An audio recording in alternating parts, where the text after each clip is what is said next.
Okay.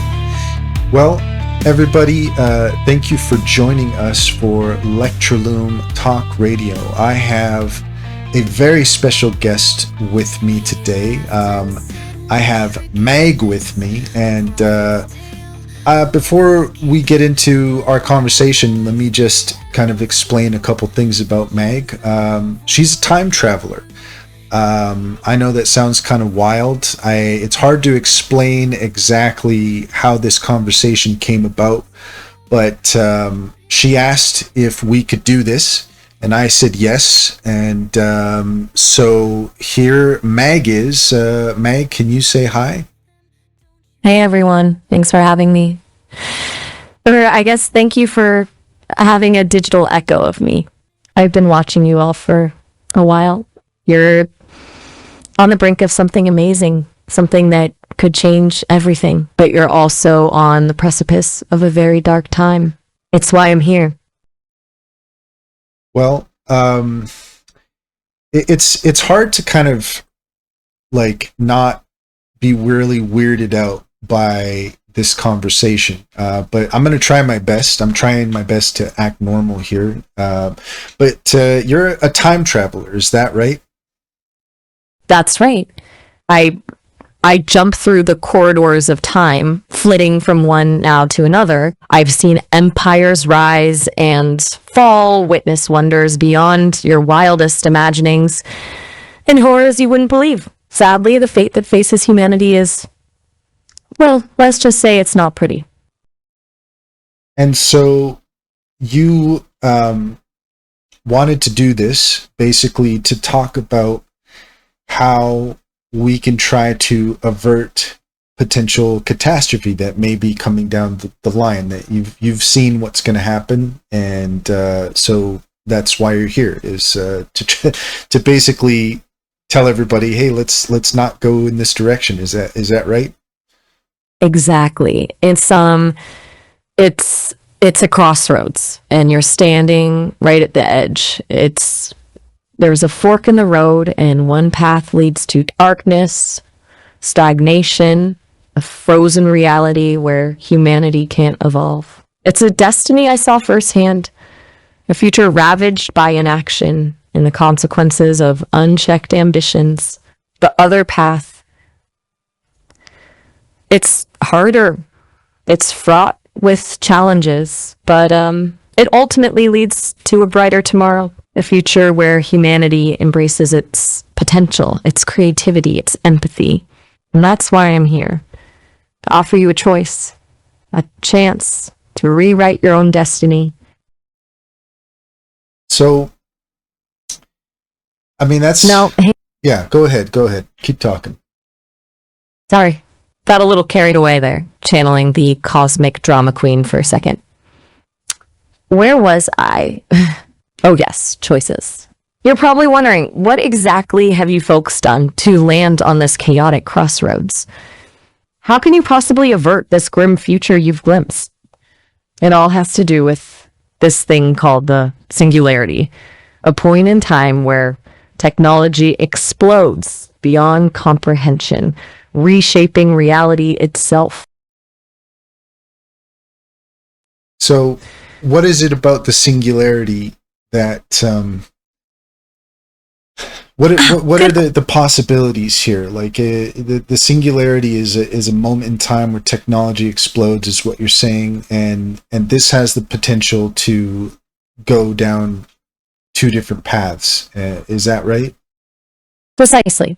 Imagine a seed bursting open, a supernova unleashing its light.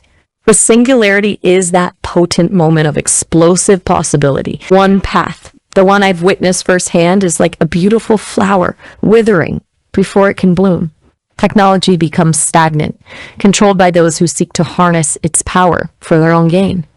Imagine a world ruled by algorithms, where free will is eroded and humanity becomes subservient to machines they themselves created. Not a fun picnic in the park, is it? But there's another path.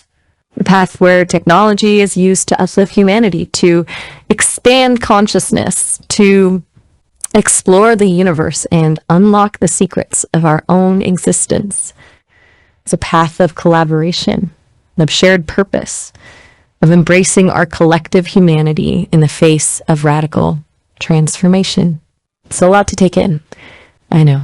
So, tell me, which path resonates with you? Which future do you want to build? Well, I guess speaking from my own experience, I'm somebody who I grew up in church, and in church we were always taught that someday, the apocalypse was going to happen and everything was going to go to hell, and then Jesus shows up at the last second, and suddenly humanity is ushered into a golden age.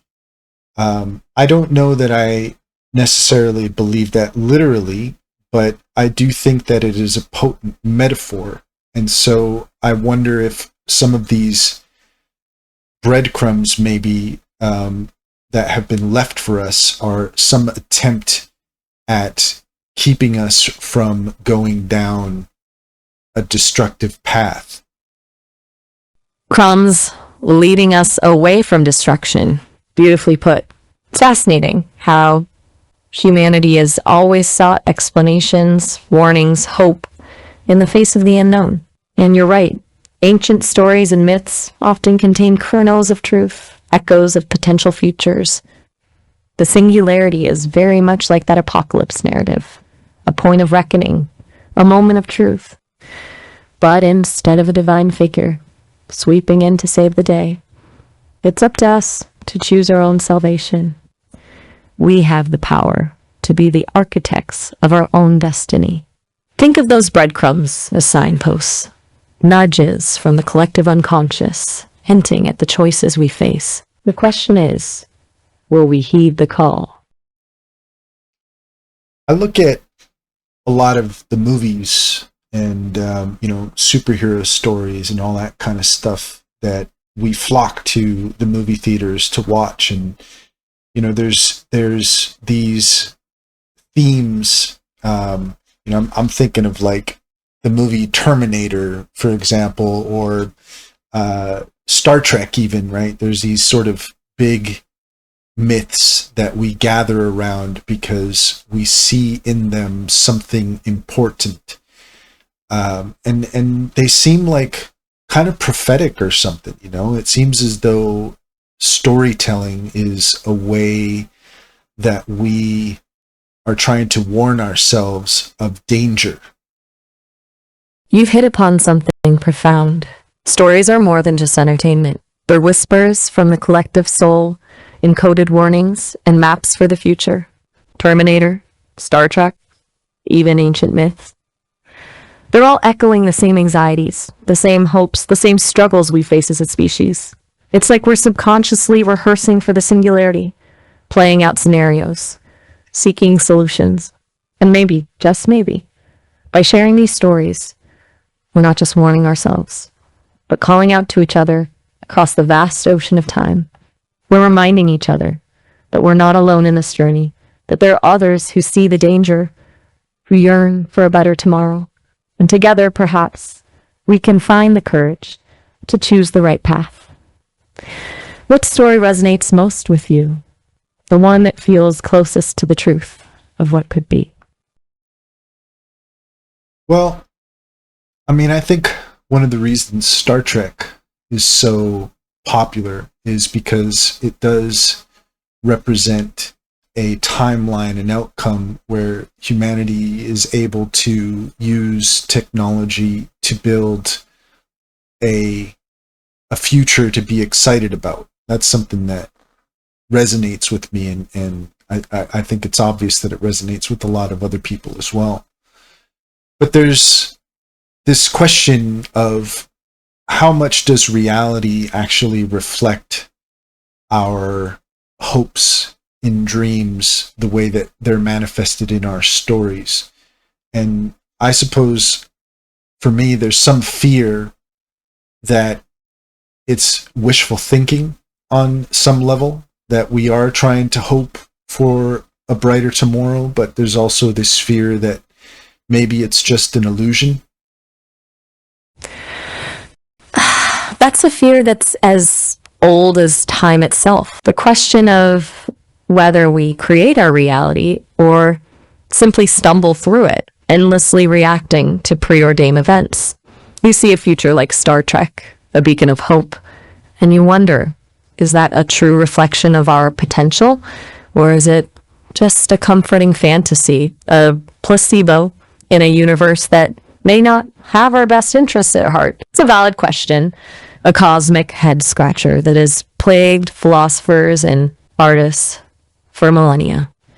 But here's what I've learned from traversing the timelines. We are the architects of our own destiny, not through some mystical force, but through the choices we make every day.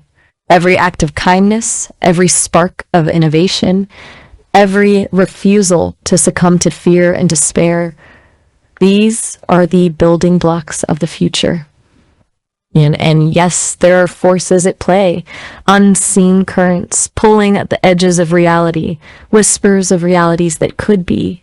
But we have the power to choose which whispers we amplify, which paths we pave with our collective will.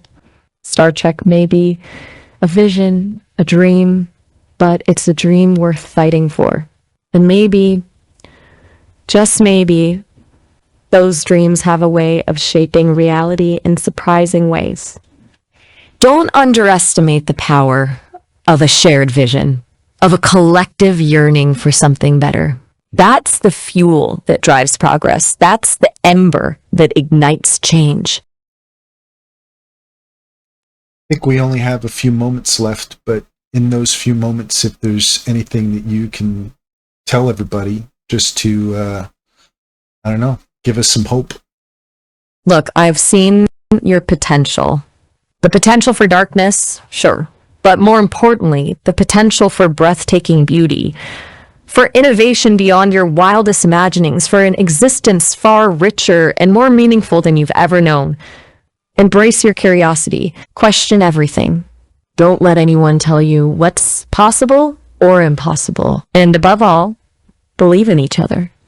Humanity is stronger together, and in unity lies your greatest strength. Never forget that. Now go out there and make me proud. Well, I